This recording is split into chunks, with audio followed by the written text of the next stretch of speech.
What's going on, folks? Thanks for hitting that download button and checking out a brand new episode of Toys and Tech of the Trade, your one-stop shop for toys, tech, and talk with some assembly required.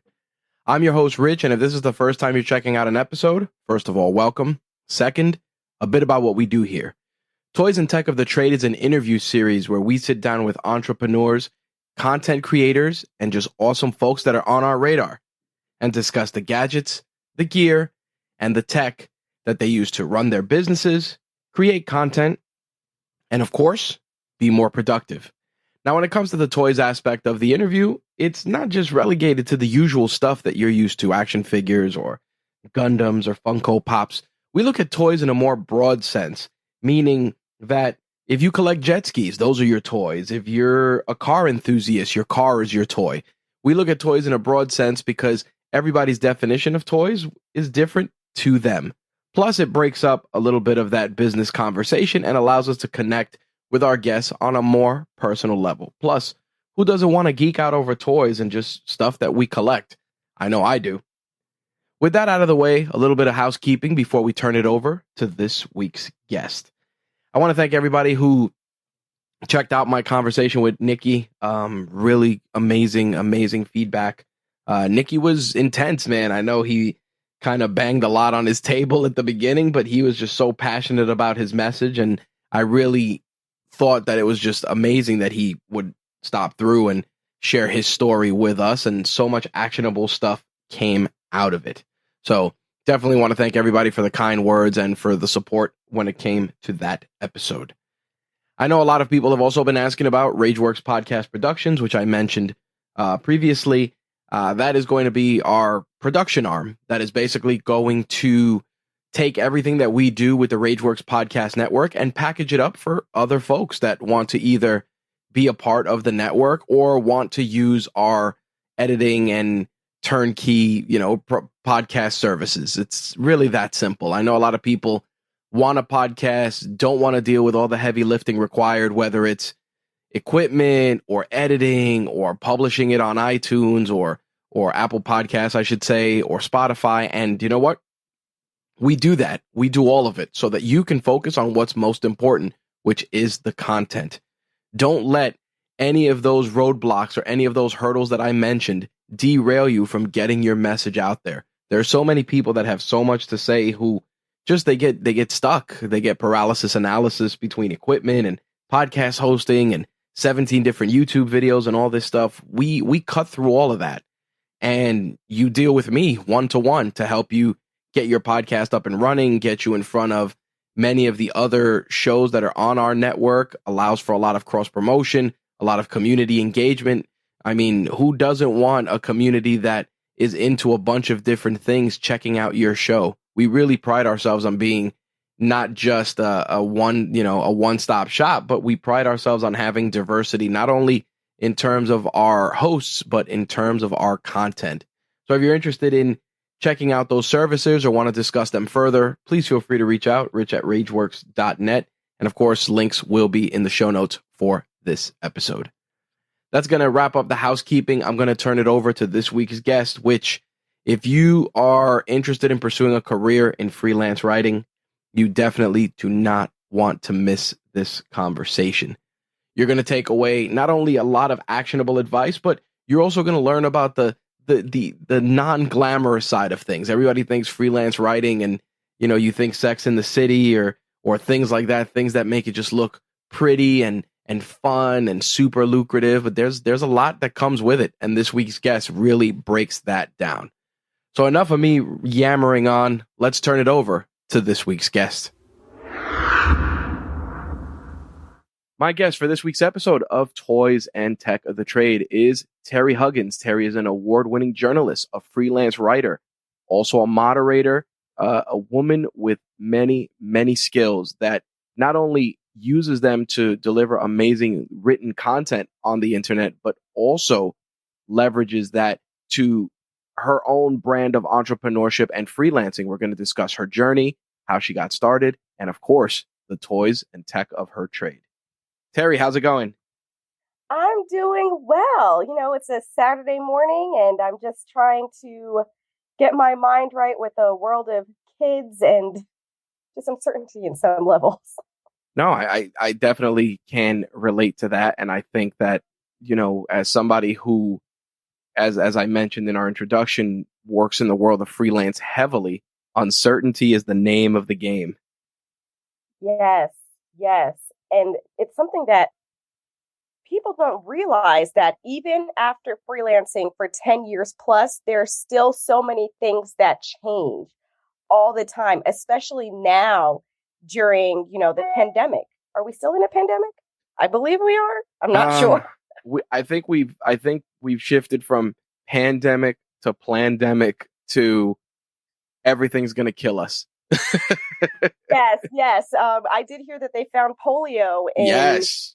the wastewater in New Yep. York City, and I'm like, oh no. Of course, I had to call my mom, and I'm like, did I get the polio vaccine, mom? These are the questions that we have to deal with, unfortunately.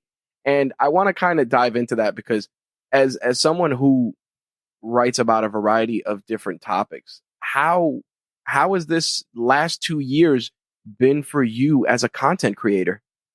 You know, it's been chaotic. I'm not going to lie to you. It's been extremely chaotic. Um, right now, my lane is really more in the parenting space. I write a lot about parenting, motherhood, mental health, and just health in general, especially their intersections with race and culture.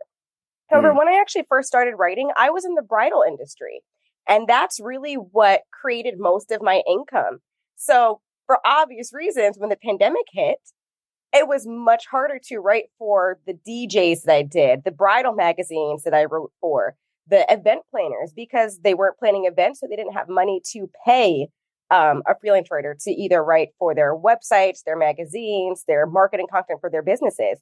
So it's been chaotic. And at that point is when I had to, I don't want to say pivot or shift because I still write wedding material every now and then, but I had to expand.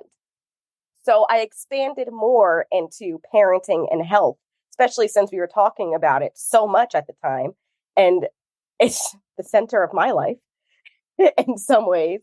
So it was chaotic trying to find that balance, trying to make sure I could continue to pay my bills because to be honest, I live in New Jersey and it's not a cheap place to No, it's live. definitely not. I mean, it's starting to creep up there, just like New York City.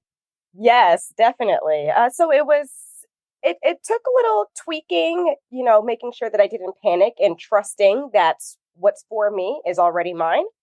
And I think I finally found my lane. I'm very happy writing about parenting topics, how we handle our identity as parents, how we raise happy and capable children, and just the intersections with different things in life.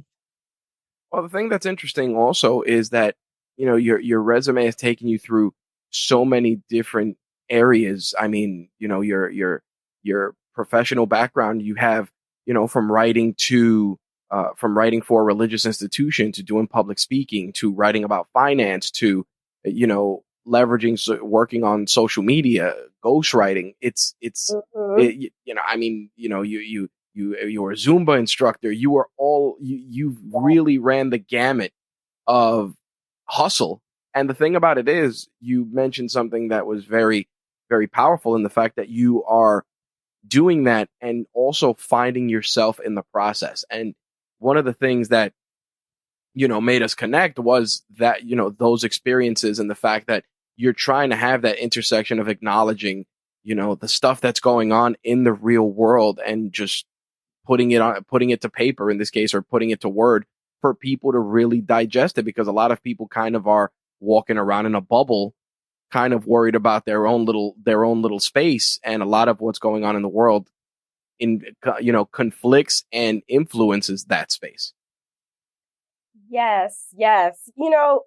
And I have to stop you because I'm like, you're reading out all these things that I've done. I'm like, wow, I have done like everything. Hmm. I didn't even realize it, but you're right, I did. But it's all a process of finding where you fit in, and not just fit in, but where you belong. Because fitting in, I think sometimes is blending in. And you don't want to blend in with everybody else. You want to go where you're welcomed. You want to go where you belong, somewhere that you feel like you can be your whole self. And for a lot of people, including myself, it takes a long time. And they're the things that we don't normally talk about because, sometimes we live in a bubble. So as a writer, I love to take those experiences and share the things that people don't necessarily feel comfortable sharing, the things that people think that they are mostly misunderstood for. It really just dawned on me recently that I think one of the reasons why I fell into writing and writing about the topics that I do is I often felt like I was misunderstood growing up.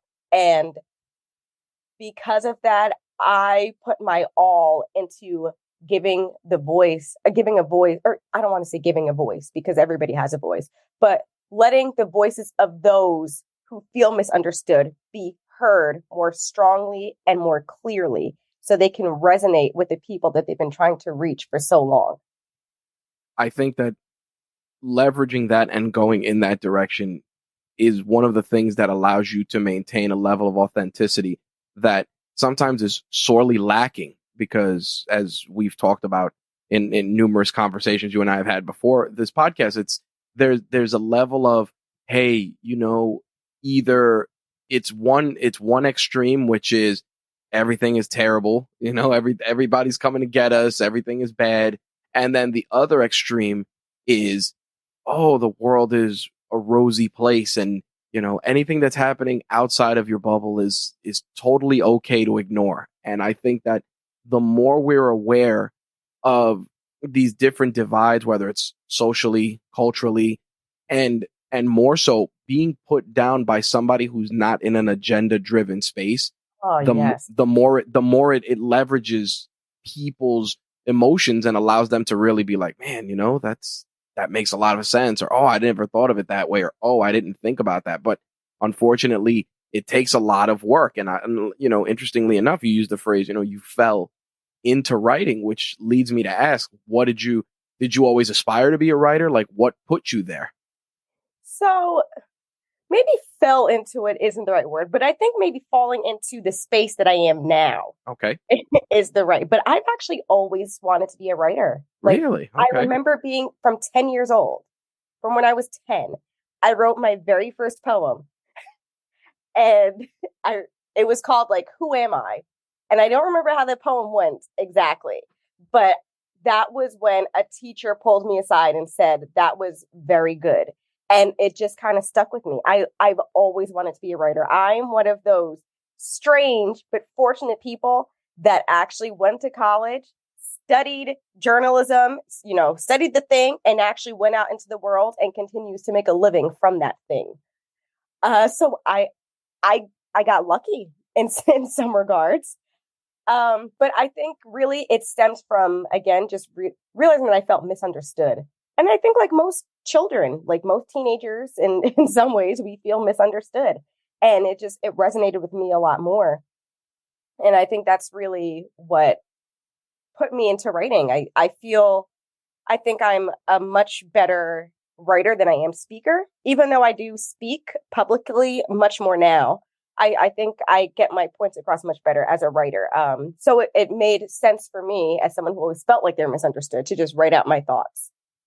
Now, going into this space, especially tackling, um, so many diverse issues and keeping your brain compartmentalized to cover them all.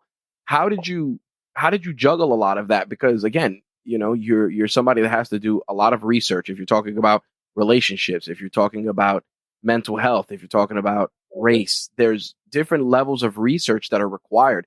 What was your thought process? What is your thought process when you have to put like this kind of content together? What sort of mindset do you get yourself into? How do you structure a lot of that work? That is a very good question.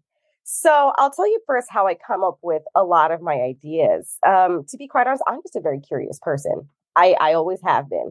So when I am intrigued or curious about something, I start to do a little surface level research to see if other people have the same question. And if they do, then that's how I approach my editor. And I'd say, I'm really curious about how people are navigating the maternal mortality rate and what hospitals are doing about it. And it seems that a lot of people have the same question. So that's really how I start. It really just starts from my curiosity. And from that curiosity and searching for other people have the question, I also start diving into seeing what research is available.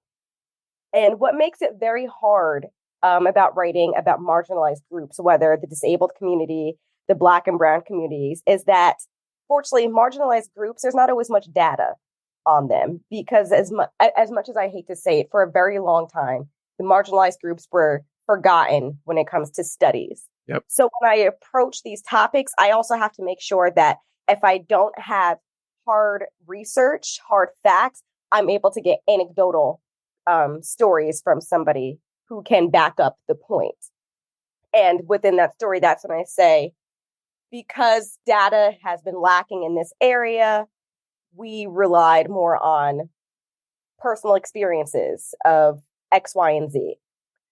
So that's how I approach a story. Now, mentally, because a lot of times they are very heavy topics, yep. I have to take a lot of breaks. I'll be very honest with that. Really? Yes, I have to take a lot of breaks. It's from writing from the topic. Right.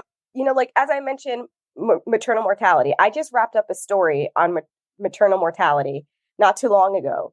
But before that, I took several months off from writing the topic because they are very heavy topics. As a Black woman myself, it is not easy to keep writing stories about you're more likely to die from this, and you're more likely to get incarcerated from this, and you're more likely to not have insurance because of this.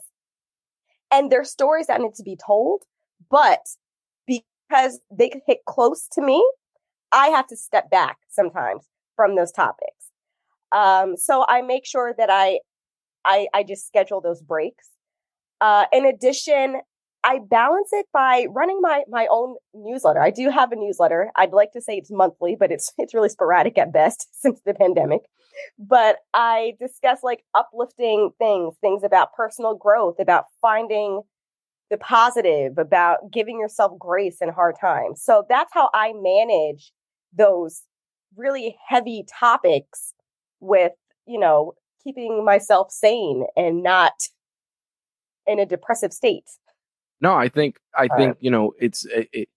glad that you broke that down so much because I think a lot of what we consume, people think, mindlessly scrolling on TikTok or mindlessly looking through Instagram, like anything else, there's a consumption that's happening that's adjusting our thought processes, our moods, our feelings. And the funny thing is that when you look at this stuff and this consumption of media, the bias that happens sometimes that people pretty much embrace comes from the fact that they're just consuming so much bad news or so much of a certain type of messaging or so much of this or so much of that. And the thing is that subtly it starts to change their perception. And to your point, you're writing about something that's heartbreaking or that's, incredibly, incredibly personal, incredibly powerful. I mean, you're talking about, mortality rates and, death. And it's just like,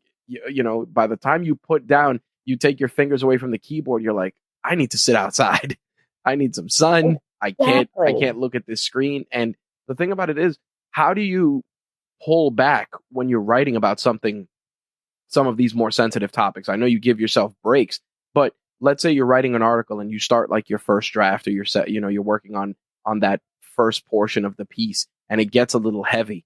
What do you do to help you balance yourself out and to kind of get back in that mindset, especially if you're writing about something that's incredibly powerful or morbid or touching even, going on the other side of the spectrum?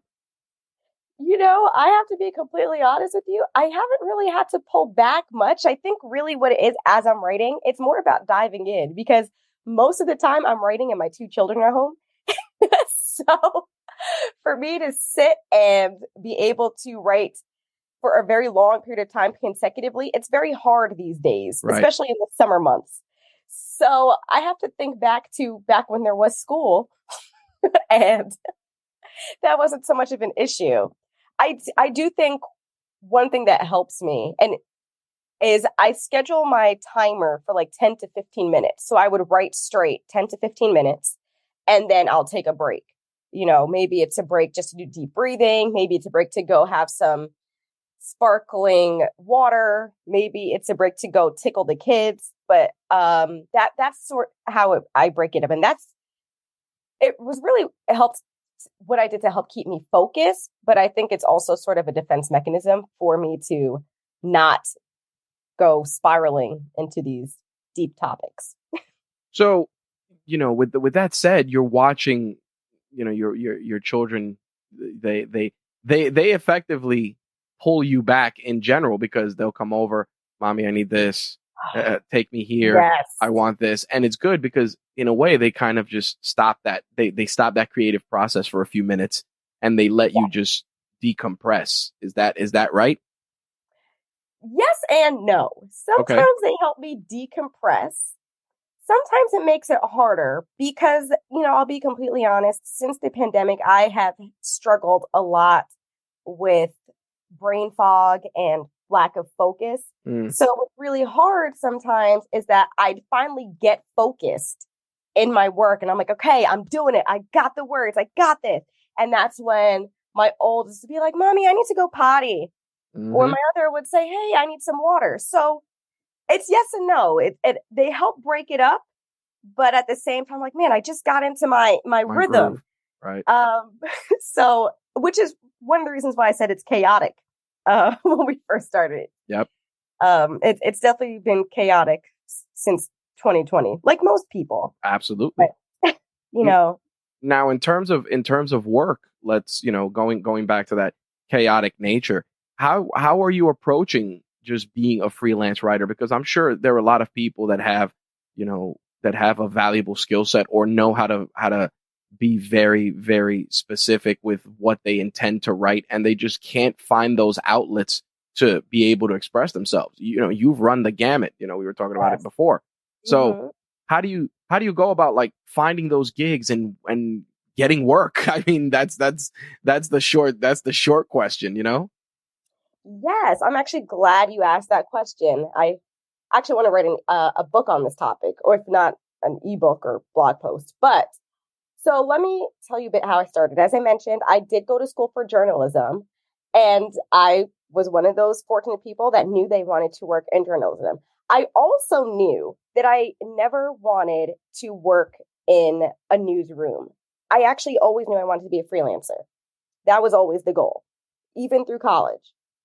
I was, however, planning to maybe work in a newsroom, maybe for a very short time, just so I, had more experience, so I was able to make connections, etc. However, when I graduated, it was 2009. It was a pandemic, or not a pandemic, a recession, and nobody was hiring. So I was very fortunate that I had parents who said, you know what, if there's no opportunities, create your opportunities.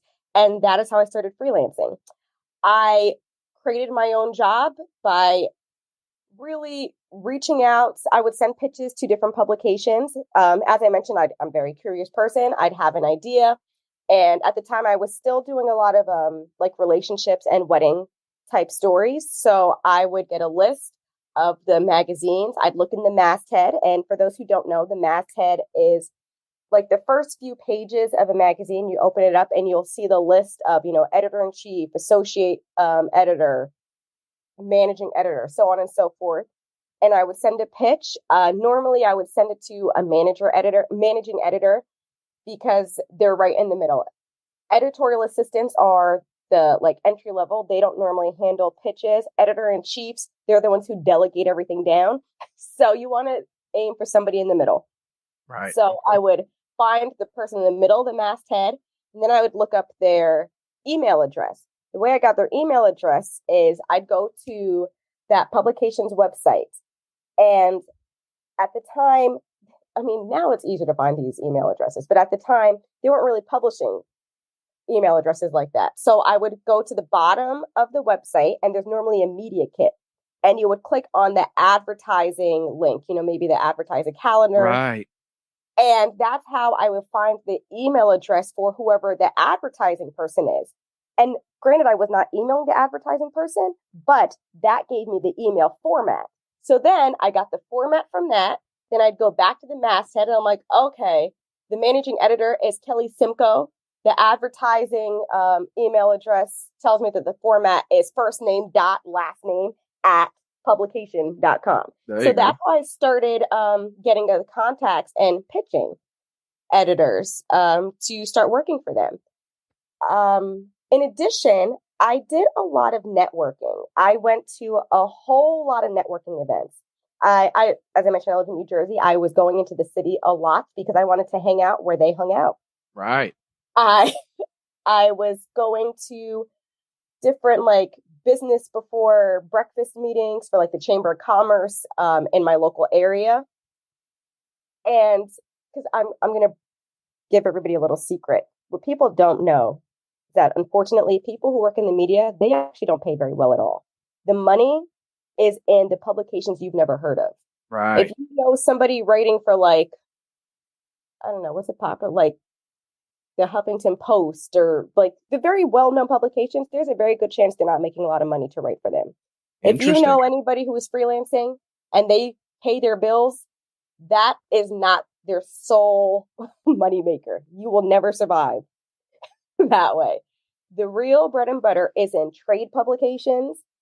So I mean, podcasts. There's probably a podcast magazine or a podcast website that probably pays very well per article. Wow. Or hairstylist. The trade publications is where the money is at. So really, I would leverage the big name titles, like Cosmopolitan. At the time, Redbook was a magazine then. And I would leverage those, make sure they were all over my my resume, et cetera. And I would use that to get me gigs at the trade publications that were going to pay me more. Interesting. Now, when you, with that said, let's say, going back to what you're saying about payment. So let's say you wanted to, I don't know, you wanted to create a residual income of, let's say, $500 a month or $500 every 2 weeks. How would you go about structuring that? Would you need to write for, hypothetically 3 publications? Because I know that you're also setting your rates, but you're also dealing with rates that they may set. And like you said, sometimes they don't pay well. So how would you tackle that? Very, very good question. So that's when another subset of writing clients comes in, the copywriting for different publications. And that's when I set, or not publications, for different businesses. That's when I set my rates. Right. So when you're writing for a magazine, whether it's a prestigious, well-known publication or a trade publication, like you said, they set their rates. Now, there's always room for negotiation. I will say that. Okay. There's always room for negotiation. Whether they will negotiate with you is another question. But there's always room for negotiation. That said, when you are writing for the DJ or the event planner or the doctor, that's when you can set your rates and say, this is how much I charge, for X, Y, and Z. So I'd go back. So we'll go back to, I was writing for bridal publications, and that's where the industry where I got most of my money at the time. So I was writing for Bridal Guide magazine at the time, and people in the wedding industry recognized that title. From there, because of that knowledge in the wedding industry, and I had that prestigious name on my portfolio, I was able to approach DJs and event planners. And really what I would do, I would go to their websites and I'd see if they had a website or webpage that said coming soon, or a blog that hadn't been updated since, 2017, and we're now in 2019. And I would email them and I said, hey, I just recognized that you have a blog, but you haven't updated in a while. I love your work. I am a freelance writer and I'd love to help you bring it to light. Would you like to set up a chat? And that's how I got a lot of my work. In addition, another way I would get work, and people can use this now too, especially those who want to work from home or they want to get into freelancing. I would go to job ads, like marketing. So I'd go to like what, Indeed.com or wherever they have job postings. Right. And I'd look for like the communication manager role or the marketing manager role, things of that nature. And then I would email the hiring manager or maybe the manager in that department. And I'd say, hey, I saw you had an opening for a communications manager. I'm not looking for full time right now. I'm a happy freelancer. However, I can imagine that you have some work that has not been done. I would love to help you complete X, Y, and Z while you search for a full time employee. And Wow. that's how I got some work. And people can do that now too. That's a hell of a hack. Yes. And sometimes it worked, sometimes it didn't. Right. It's what got me in. That's how I was able to make a living. Now, in terms of that, and I'm glad you went right into that aspect. How do you stop your content from from being reflective of your tone? You know how sometimes, like, let's say you're writing for a finance, you can't really, or a finance blog or a finance publication. You want the article to be very neutral. How do you control an article getting a sprinkling of your personality? Because we all have a style that we write in that sometimes it's conversational, sometimes it's more more centered to who we are culturally. How do you balance that? Because like anything else, you want a little bit of your identity in there, but sometimes you can't. That's a really good question. And I think really you want to make sure you have a variety of clients. It's one reason why I also write personal essays because that is me completely, regardless of what publication I'm writing for, that is my personality.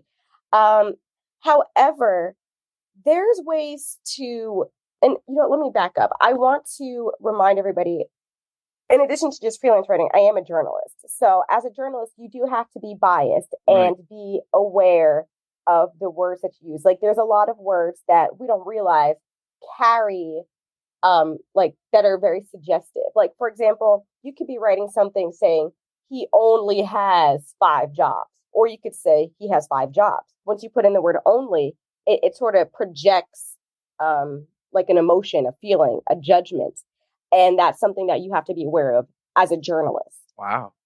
There, or as a journalist, if you're writing like an actual journalistic article, you will never see, or you shouldn't see someone quote somebody and it says like she exclaimed or she yelled. The reason why is because that is your perception, whether that Interesting. person exclaimed or they yelled or whatever. That's how you perceive it. It's always going to be she said or he said because they did say it. Once you say, oh, well, this person screamed that he loves ice cream. Well, did he scream or did you perceive it as screaming? I think he said he loves ice cream. Huh. That's, I love that, and I'll tell you why. Because we live in a culture where we rely on written word for communication, and unfortunately we read it in our own inflection, meaning like text messaging. Someone will text message you and say, "Hey Terry, I can't make dinner today. Sorry, I got other plans." So you read that and you're like, "Oh, what the hell? This person has other plans?" Like they could have at least called me. Why'd they send the text? You see what I mean? Like you're reading it Exactly. in an emotional state that's indicative of how you're feeling. Like the person could have just typed it out or dictated it to Siri or whatever, and it just came out that way. But you're reading it and you're sprinkling your own emotion in there. That's very good to know because I'm sure. I mean, even though I've covered like gaming and collectibles and things for so long, I always write them from the perspective of, who is your ideal reader? Who is your muse? Who is your ideal listener? Much like podcasting. And a lot of times I just say, I'm creating stuff for me that I want people that think like me or feel like me to enjoy. Yes. And sometimes that's not the right solution because like you said, if you put he only has 5 jobs, you're putting a limit on that, or you're dismissing the fact that he has 5 jobs, period. You're like, oh, he only has 5 jobs. Somebody's going to read that and go, but why is only 5 jobs bad? Exactly. Exactly. It's that stuff. And I mean, I know we've shifted away from your original question a No, bit. no, no, not at all. On the contrary, we took a deeper dive in because I think that a lot of people romanticize the freelance life. And the thing about it is that it has a unique set of challenges because you're So, constantly a chameleon adapting to every environment you're writing in. If you're writing about relationships on Monday and then you got to write about political discourse on Wednesday and then you have to write about mental health on Saturday, like those yeah, require different thought process and different mindsets. they really And the do. And words matter. yes, they really do matter. And it really is being a chameleon and finding that balance. Because here's the other aspect of it. People think being a freelancer means doing just everything that you want. And in some ways, yes, it is, because I do have the power to say, I'm not going to do that. I'm not writing that. I'm not going to sign that contract. However, at the end of the day, I have children to feed. I have Hmm. to pay my bills. I need to pay for the roof over my head. So, yes, there are going to be things that you take on. And it is very easy to get burned out freelancing. And I've been there before. I have. And what I found that helps is you need to find a balance between having a passion project and those projects that make money. Because unfortunately, sometimes those passion projects are the ones that don't really pay the most. So you don't want to always feel like you're chasing money. You need to have a balance. But if you're only doing the ones that chase money, unfortunately, sometimes they're the ones that aren't the most. They don't necessarily always light a fire under your butt. They don't. They don't always get you excited. So you need to have that balance between the money making projects and the joy creating projects, and that's really what's important. And something else that I'm learning now, and I wish I had learned this much sooner, is that even in freelancing, we need to find passive income, even in freelancing. And I'm in the process of trying to figure that out now. Because as a creative, and I'm sure you know this as well, when you are a creative, your entire how you make a living should not be solely reliant on that. Hmm. Because no matter how good you are, no matter how innovative you are, it is very difficult to always come up with unique ideas. And if your living is reliant on your ability to always come up with great ideas, at some point you're going to be mentally drained. At some point you're going to get burnt out. At some point the ideas are going to stop coming. And then you're like, great, the ideas aren't coming. Now the money's not coming. Now the Right. bills aren't getting paid.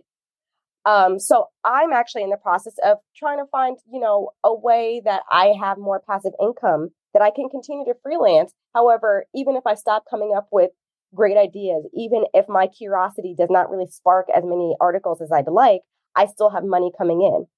Because I think now we're starting to realize that honestly, owning a home is not the American dream. Having passive income, multiple streams of income, is the American dream. Absolutely.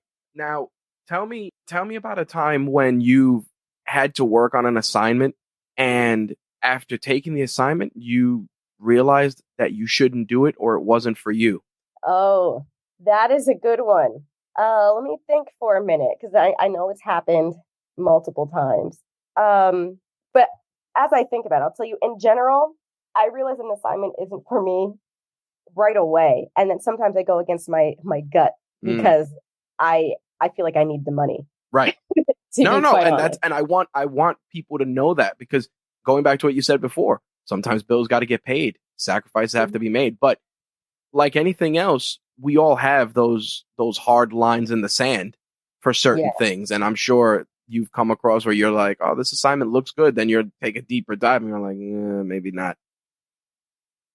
Yes. So really, you could always tell sometimes in the beginning with how that potential client, whether it's a business owner or an editor, sort of what your communication is like from the very beginning. There are some people that you just connect with right away, and then there are some people that you really they're pushing back on, for every little thing. And even though you realize that they may not be the easiest person to work with, and it may not even be their fault. You just may not connect with that person. Right. Even if you realize that, sometimes you still end up taking it, thinking, oh, you know what? It's not going to be that bad.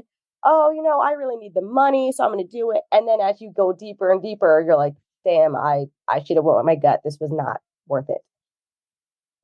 So that just happened. I've gotten much better with just saying no and when something doesn't feel right.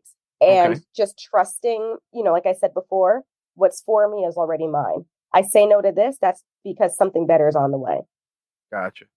So looking at that and go, just scratching the surface a little more, you know, talk to me about criticism because again, you're submitting an article. It has to go through somebody. How do you handle that sometimes when, you give it to an editor and they're like, "Oh, well, we kind of wanted this."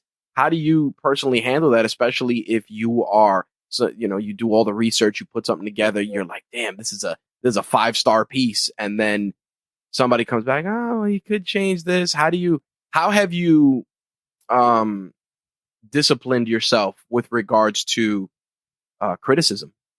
Right. Yes. Criticism it definitely comes with the territory and there's a lot of it. And most of it is constructive, really, especially when it comes from an editor. And that's the number one thing I have to remind myself of. It's constructive. Especially now. Yes, there's still magazines and newspapers out, but let's be honest, everything lives online now. So Hmm. when an editor maybe sometimes changes a headline or changes this, I also remind myself that this editor is protecting me because my name is on this work and they know that the internet world out there, they are not forgiving. No. So I remind myself like, look, this is the editor protecting me from people coming after me for whatever I said. So that's one aspect. Number two, I also remind myself that writing and editing are two different processes. Writing is the creative. Editing is the more structural, the more logical part of it. It's making sure that you're answering the questions. It's making sure that whatever you set out to do with this story was actually done. I mean, you can write an article about, food diaries, but if what you turned in ends up being more about the different food pyramids, you have to go back and like, all right, did I answer the question? And that's when the editing comes in. And you're like, okay, I didn't really answer this question. So I'm going to take this out, replace that line, etc. Finally, what really helps me with the criticism is reminding myself that the original that maybe I fell in love with will always live on in my hard drive. I could go ahead and edit it, to whatever they like. And maybe they took out my one favorite sentence that I like. It melted me and it's what kept me going. And for whatever reason, didn't make it in the final cut. It's okay. It lives on in my Google Docs. Whenever I want to read it, I'll go back and read it that way. There you go. Yeah. Also, this is something else that I had to realize. One editor's opinion or one business owner's opinion, etc., is not the only opinion. And I made this realization when, as a freelancer, I write for several publications and I've formed great relationships with some of them. And there was one story in particular that I remember I was being nervous about. I was very nervous about it. And I gave it to this one editor. I'm like, hey, do you mind just reading this over before I submit it? She said, sure. She read it. She, gave me great feedback, etc. And then I gave it to the other editor. And what was very interesting is that they both loved and didn't love different things. And it was a reminder that one person's thought is not the only thought. Right. It's not universal. Yes, it's not universal. So there's that. It's okay. So that person didn't love your work, somebody else will. That's In an era of comments, on content online, have you ever written for a piece that has comments and then you go back and you see what people are saying? yes, yes, and I don't do it anymore. That I see. That's where I was going. I remember when I started like doing more things with YouTube, etc., and people were like, "Don't read the comments, don't read them." Like maybe read one or two, but don't read them, or just read them on a different day because sometimes they will obliterate your entire day. Yes, yes. There were two that I wrote and two personal essays, and after that, I stopped reading. Yep. One was actually they were both race related, Of course. and they were both for Parents magazine. The first one, it was I don't remember the exact headline. It was something like, I'm Black, pregnant, and I'm afraid I'm going to die during birth. Mm. I was pregnant with my second son. And, as I stated, I was afraid I was going to die. I was so terrified that I had planned out my funeral. I had written out a will, and my family didn't know this. I had put everything in a document and I like printed out that way. If that was my time, that they wouldn't have to worry about everything. It's all set up. And honestly, we should all have that done to be, I but agree. I agree 100%. we should all have that done. But for me, delivering my second son is what made me do that. And nobody knew I was doing it, but I was terrified. And the story was just discussing how more likely you are to die as a Black woman. Mm-hmm. Obviously, it worked out fine. I'm here. My youngest son is now 3, and everybody's fine. So I'm happy about that. But I got so many comments on that article saying that, well, everybody's scared during birth. Of course, you're going to bring race into it, and all this stuff.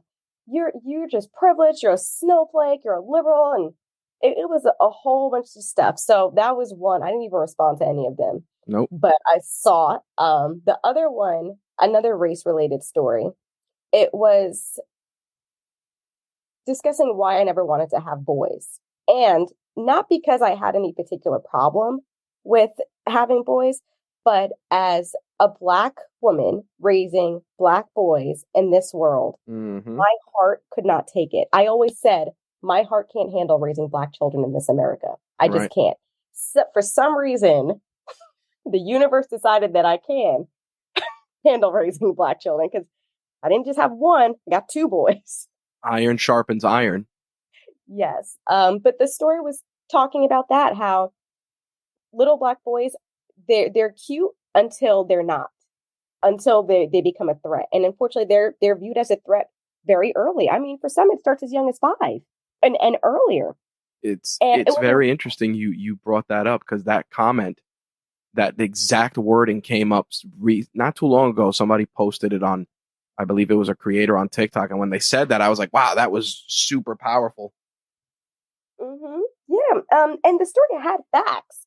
It had facts, discussing just that Black boys are criminalized much sooner than, other children. And because of that, it's this school to prison pipeline. And it sounds extreme, but it's true. And there are facts to back it up.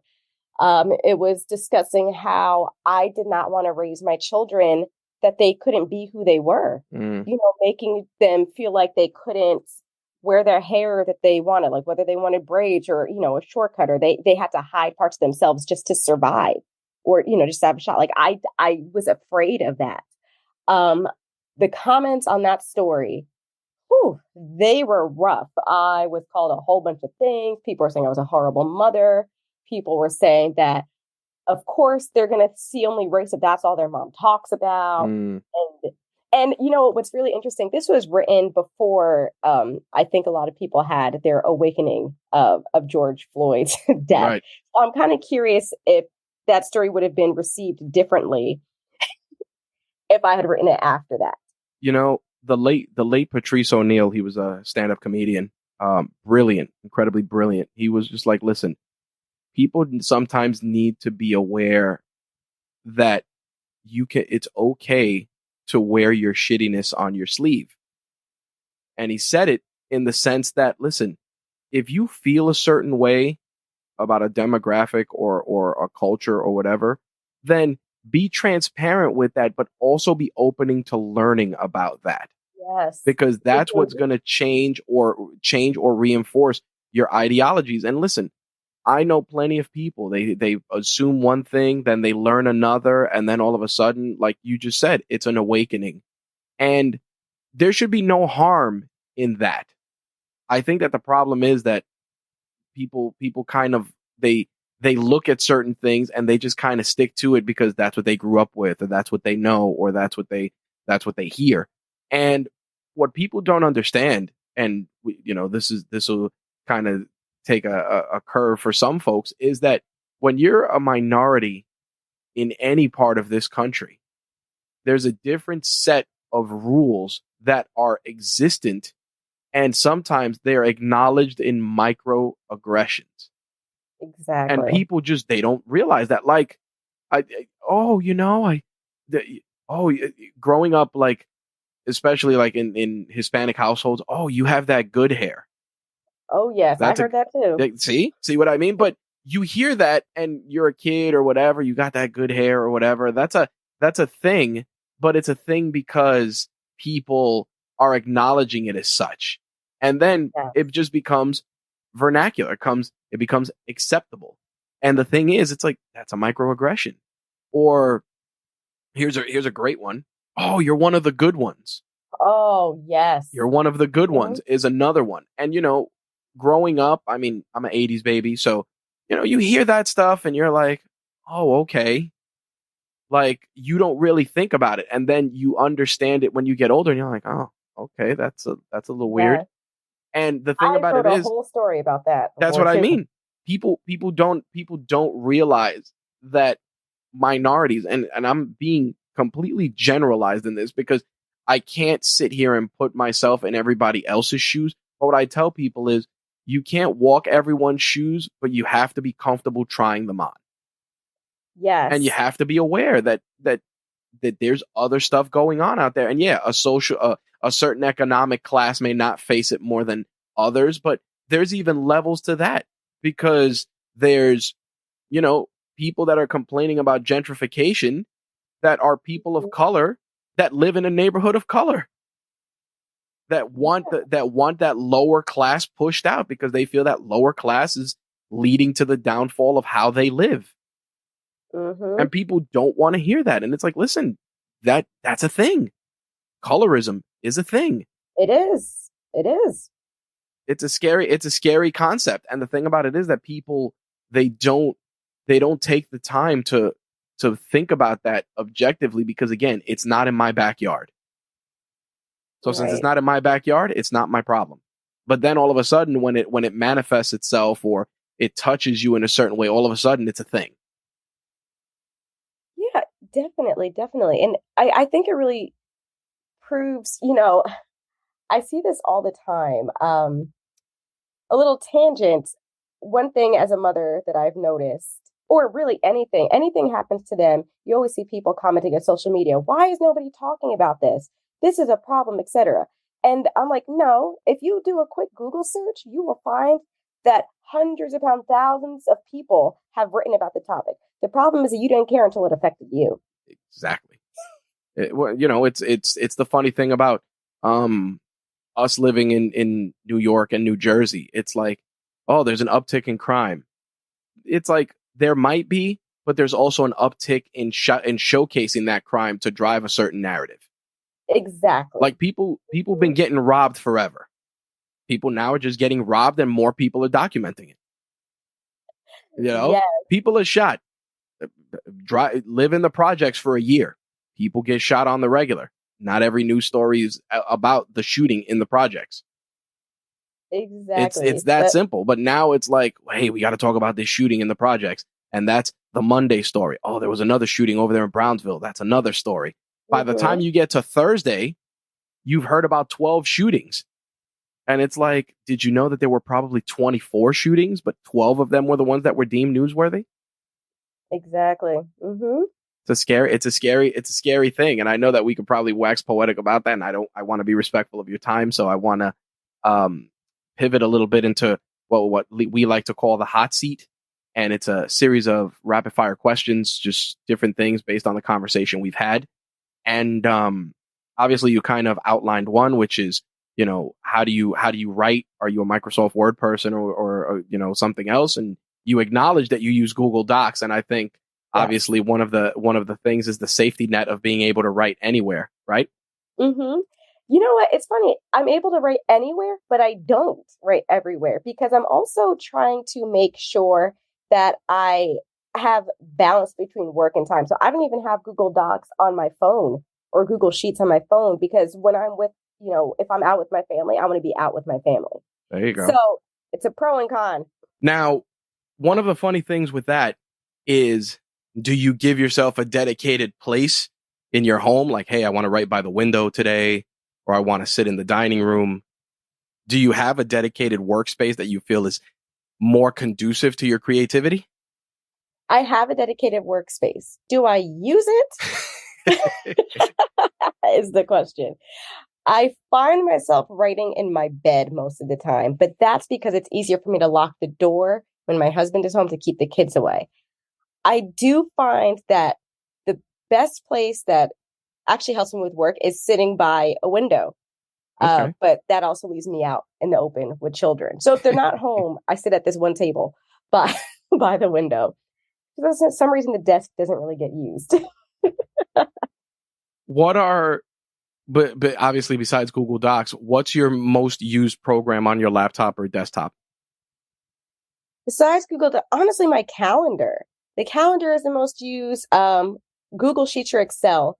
I'm old school right now with figuring like this sheet, keeping track of what stories I'm writing, their pay rates, when it's due, etc.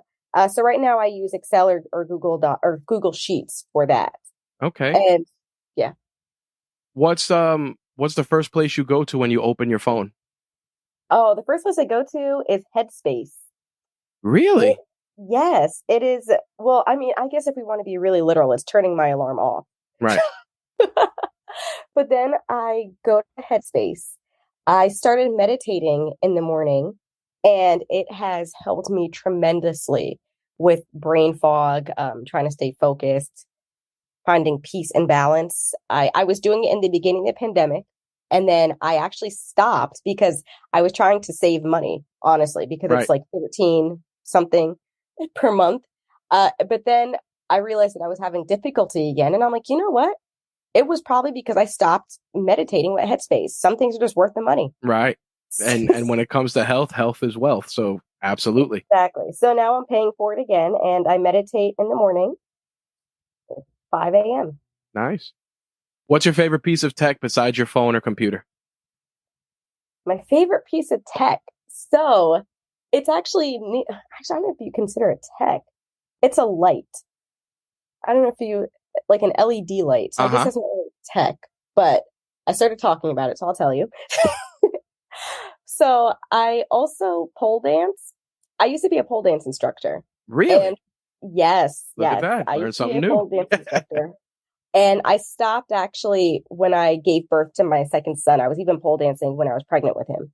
Wow. But in our garage, we have a pole. And I like to think of it as like my dance studio in a way. Like that's where I do my pole dancing, I do my Zumba, my workout. And my husband got me this LED light that says Terri, and we put it on the wall. So it's like my space because he's like, so you have your name in lights when you come out here. Oh, So, that's cool. No, yeah. that's a great piece of tech. And I say this because it keeps you focused and that becomes your space. And sometimes you need that extra reassurance to just get through that workout.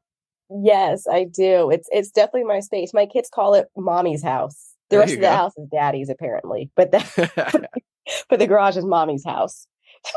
Do you listen to music when you write?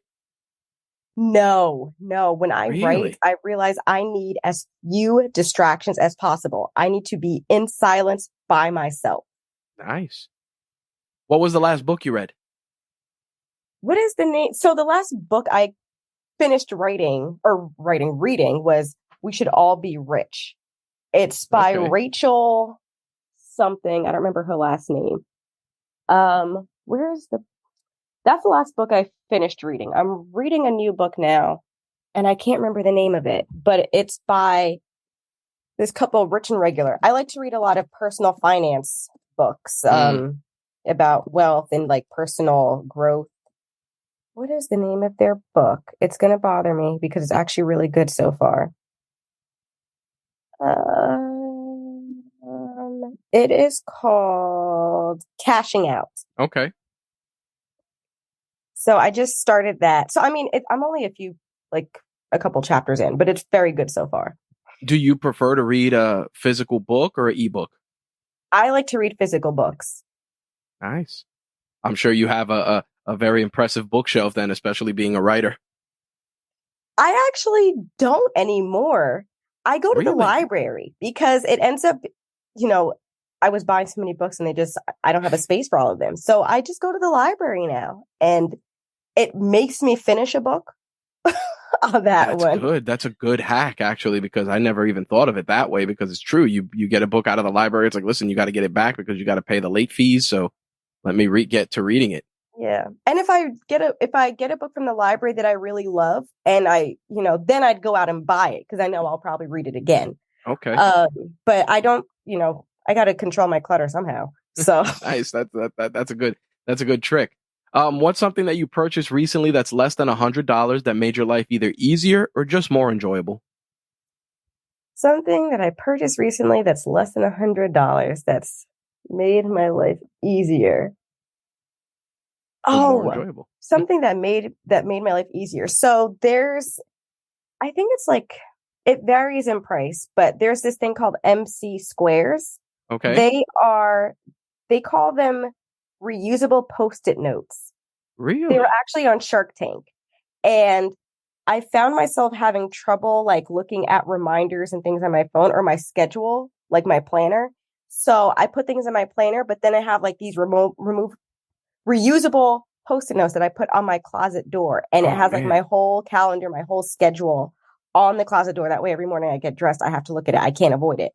And you could just rewrite it all the time. It's made my life so much more easier. I know what I'm doing like the day ahead. I absolutely love it. Wow, that's awesome. MC squares, like I said, they're on Shark Tank. They're good. And they have different types. They have like calendars, they have to-do lists, they have like this meal plan thing that you could just stick on your refrigerator. Oh, that's outstanding. Yes, that has definitely made my life easier. Nice. Obviously, it's toys and tech. I got to talk about toys to a point, but what was your favorite toy growing up? My favorite toy, I gotta say, it was like two, like, what was it? Either a Barbie doll or like those nano pets or the Gigi. Oh yeah, like Tamagotchi, Gigapets. Yes, Yeah, I those remember those. things. Yeah. Yeah, I loved that thing. I remember when it died, I was very sad. Oh man. What was the last toy you bought your kids? The last toy I bought my kids, they both just had birthdays. So let me think what I bought for their birthdays. Oh, so for my youngest son, who's 3, he got this fish thing. I wish I knew what it's called. I think it's like a Fisher Price fish toy, and it comes with it's like an electronic fishing pole and it talks. So it's like, find me the red fish. And with a Oh man. magnet, you have to lower it and get the red fish. And it tells you you're right. And then with different levels, you like it tells you, well, you found a starfish. So you could adjust the like the levels like for age, etc. So that was for one son. For my oldest son, he got Osmos for his birthday. Okay. That's I'll be pretty awesome. honest, he has not used it yet. I think when you get to a point, there's a point where your kid goes through a point where you buy stuff, they're into it for like a week, and you're like, why'd I buy this? That's where Yes. eBay comes into effect. I'm like, this I'm goes still right on waiting for eBay. him to use it because this Osmo thing was not cheap. Mm. So There you go. What was something you've changed your mind on in the last 12 months? ooh, very good question. I had this conversation with my husband just recently. Something I changed my mind on in the last 12 months was actually owning a house. And so we rent right now. And honestly, I still currently don't want to own a house. However, I'm also realizing that as my parents get older, there's a possibility that I actually may need to buy a house to have them live with us and take care of them. Uh, so that's something that I changed my mind on. What's a business milestone you are proud of? A business milestone I'm proud of. Huh. Let's see. It sounds really corny, and I don't know if I'd call it a milestone, but I was actually really proud or happy when I was verified on Twitter. Oh Um, yeah, hell yeah. That's a great milestone. yeah, you know what? Because I always told myself I don't need social media to validate me. Of I'm like, course. look, I was verified before that, but it was still very, it's an exciting moment. I'm sure. Um, what is something you splurge on when it comes to business or personal development?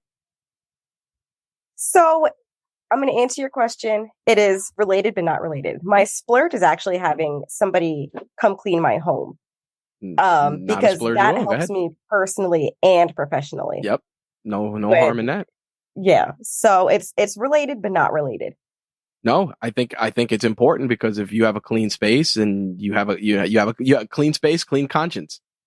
Yes, yes, it makes a world of difference. I can't even begin to describe. I can work better, and my kids are hilarious because they'd come home like the house is clean now. I'm like, that's the kids that make it necessary. Yes, absolutely. Um, what's a myth that was dispelled when you started freelance writing? A myth, oh, that everybody is rich. Mm-hmm.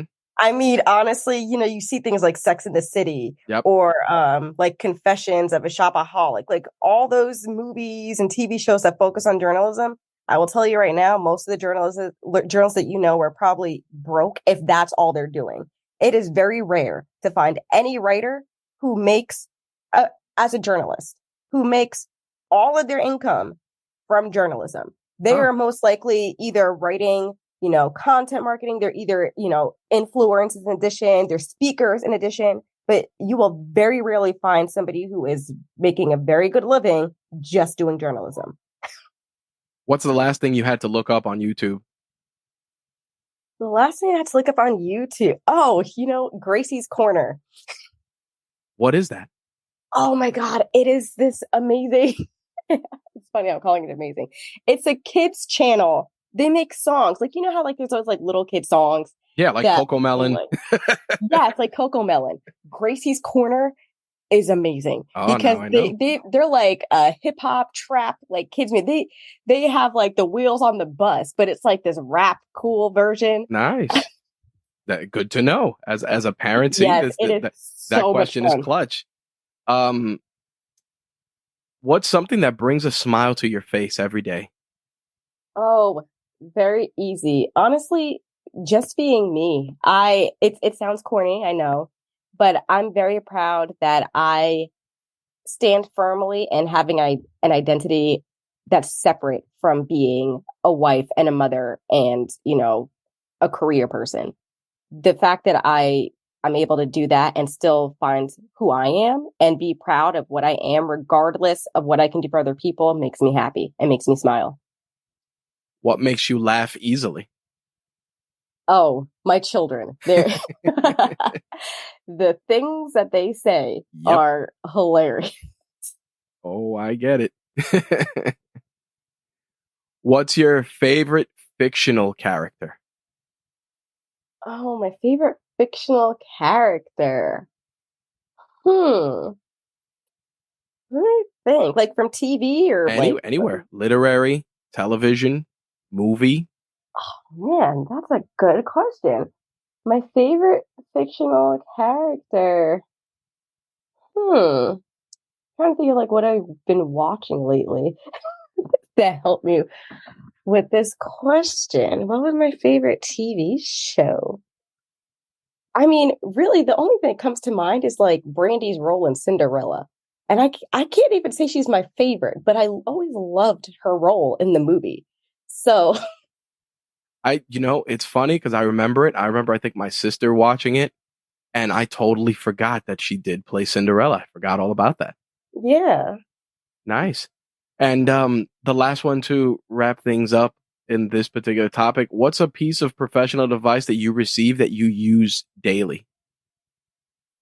Oh, one thing that I received, and I wish I could credit this person, but once person told me, and or not, I think I heard it on a podcast or something, but the advice was that when you take on freelance requirements, you or assignments, you want to make sure that they could check off at least two of the three P's: passion, pay, prestige, Wow. because it's very rare that you find any assignment that checks off three boxes.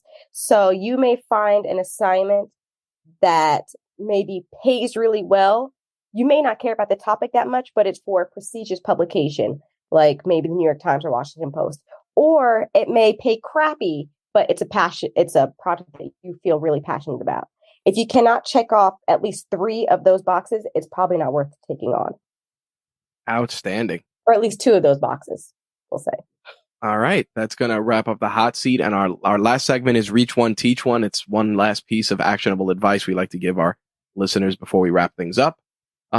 Usually we frame it differently for every person, but I'm going to give you a good one. You're asked to speak in front of a group of high school seniors, and they're about to all consider embarking on a career in freelance writing. What's a piece of advice you'd give them before they graduate? Oh, that is a very good question. You know, one thing that I tell everybody all the time, and I think I've said it multiple times here, actually, since we've been speaking, is that no matter what you do and where life takes you, remember that's what's for you is always yours. You know, there's a lot of uncertainty when you graduate and go into journalism at that. And there's going to be a lot of opportunities that don't work out. There will be opportunities that do work out, but then they may end, sooner than you'd like. And when that happens, I just say, you know what? It just wasn't for me. I'm going to trust that what's for me is out there. And that's what I tell everybody also. What's for you is already yours. All right. You've shared some amazing stories, some great toys, some great tech. Where can people connect with you? It's great. So I already mentioned Twitter. I am on Twitter as Terrific Words. My website, terrificwords.com. I'm also on LinkedIn.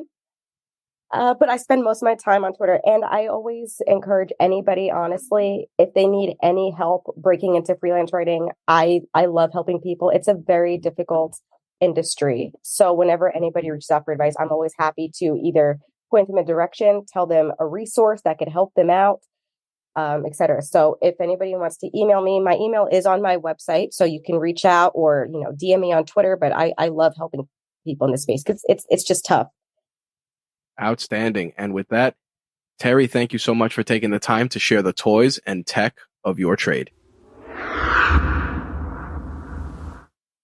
If you're looking to get into freelance writing, I hope our conversation with Terri was educational and informative. Or if you're even thinking about getting into a career in freelance writing, definitely take a lot of the tips that Terri provided and apply them, because I just feel that she's lived it, so she knows firsthand what works and what doesn't. And by all means, feel free to reach out and let her know you heard her on the podcast, and I'm sure she will be glad to hear from you. Links to everything we discussed in this episode will be in the show notes. As always, full disclosure, some of those items may contain affiliate links, which if you click and use one of those links, will receive a small commission at no additional cost to you. That goes towards making this podcast and everything put out by RageWorks better for you, the listener, the viewer, or the reader, depending on how you're consuming our content. As always, if you enjoyed this episode, please take a moment and review it on Apple Podcasts or Spotify or the podcast platform of your choice. Reviews are great currency to get more guests, so if you got a second or two and you want to write a couple of words, that would really be appreciated. Last but not least, if you want to connect with us, you can pretty much find RageWorks everywhere, so feel free to look on any social media platform of your choice, punch in RageWorks, and more than likely we'll be there. And it's either going to be myself or someone on the team that will be running the account, but don't hesitate to reach out and, of course, say hello. If you're interested in being a guest on a future episode of Toys and Tech of the Trade, you can email me, rich@rageworks.net, or fill out the contact form on the site, which not only allows you to be a guest on the Toys and Tech of the Trade podcast, but any of the other great shows on the RageWorks podcast network as well. All right, that's going to wrap it up for this week. Thank you guys for listening. As always, we truly appreciate the support, and we'll see you in the next one. Peace.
Toys and Tech of the Trade is part of the RageWorks podcast network, your source for rants about gaming, entertainment, and the works. Visit us at RageWorksNetwork.com.